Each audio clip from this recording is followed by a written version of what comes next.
Na festa do fim de semana, ela incendiando a copa, bem sou.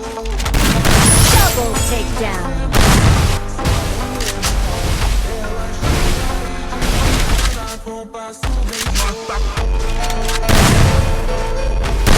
Double takedown.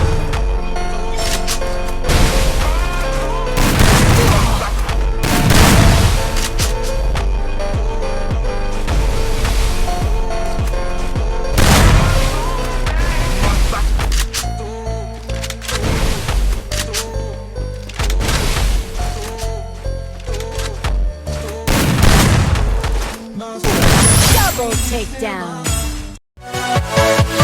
Yeah.